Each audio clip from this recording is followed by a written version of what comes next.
इज़हारात भी फरमाई विज़त शुमा इज़हारात हज़रत अब्दुल कबीर आज़ाद मौलाना خیلی متشکریم. بسم الله الرحمن الرحیم. خدمت همه عزیزان عرض سلام دارم.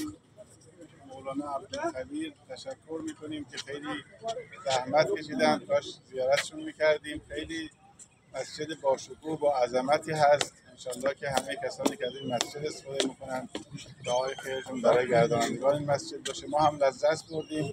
از مولانا هم دعوت میکنیم که انشالله به خراسان رضوی و مشهد مقدس تشریف بیارن. خیلی خیلی متشکرم. मौलाना अब्दुल कबीर आज़ाद साहब का खुशी तौर पर शुक्रिया अदा करता हूँ। वाकई इंतज़ामात बहुत ही खुसूसी और बहुत ही आला और बहुत ही मुनफरिद थे।